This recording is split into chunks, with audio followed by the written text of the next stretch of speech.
Hello everyone, this is my second language speaker portrait for EDL 530.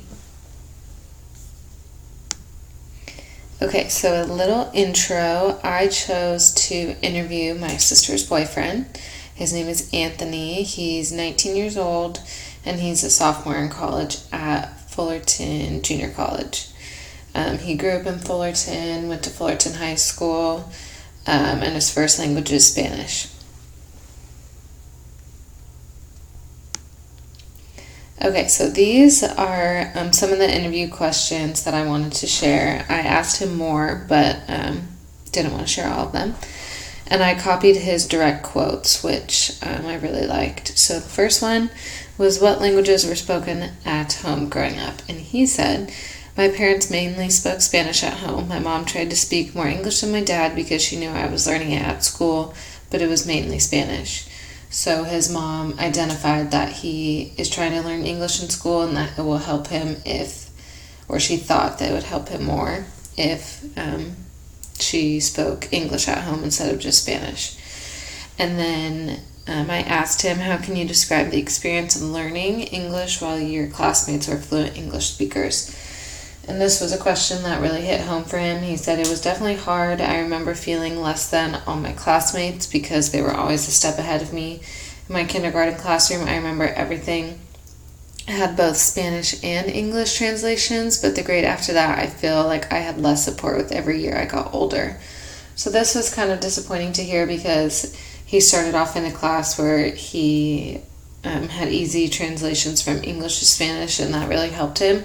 But then with each grade that he went into as he got older, it was less and less support that the teachers were giving him, and it made him feel way more distant from his classmates who were fluent English speakers because then he always felt like he was behind and he was less than compared to him. And then I asked him, what recommendations would you give to elementary educators teaching English to immigrant and U.S.-born children? So he kind of had a lot to say for this one. This is just a little quote. But he said, I would hope that they don't push English on children to make them feel like their home language is wrong or less than, because that is how I felt.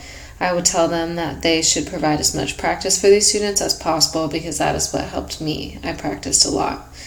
So I think practice is key here, which we all kind of know that we need to just give our students ample opportunities of practice.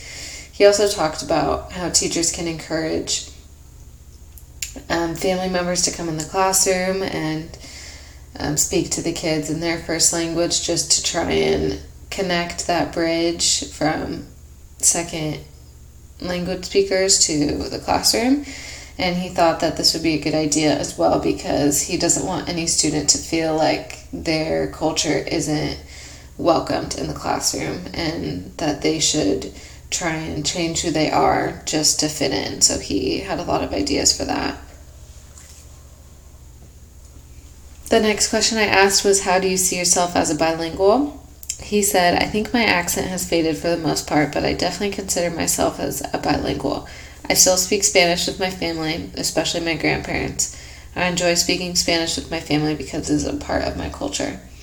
So after he said this, I kind of asked him about what him and his grandparents like to talk about, and he said that his family has a lot of barbecues and they have big birthday parties, and he really enjoys speaking Spanish with his grandparents and his cousins and his aunts and uncles because it's just a part of his culture. And he's really glad that although his mom pushed him to speak English at home, that they still never forgot Spanish because he feels like it is a part of him, and it makes him really happy when he can be around his family and talk Spanish, especially with his grandparents, because he can see that that makes them happy as well, that he is still connected to his home culture. So just a little summary. These are just the main points that he brought up. He felt that English is the only language allowed in the class. He never felt like Spanish or any other language was welcomed when he was going through elementary school. He always felt like English is right and Spanish is wrong. He would get corrected if he was speaking Spanish or had trouble with an English translation and can only say it in Spanish, and he always felt like that was wrong and got punished for that. He felt like accents are something that need to be erased. He said that in elementary school, he's had teachers who made students and him feel poorly about themselves because they couldn't understand everything they were saying due to their accent. So he felt like he really had to try hard to erase his accent. And another main point is being an English language learner can make you feel very isolated, and that's something he touched on a lot. And he really hopes that this is changing and can change for students in elementary school presently and for in the future, because he said he felt very lonely as an English language learner. And then he just said there's a huge need for change, and us as teachers can take all of this information and do with it what we want to change this and to make sure our students never feel isolated because of their home language. Thank you.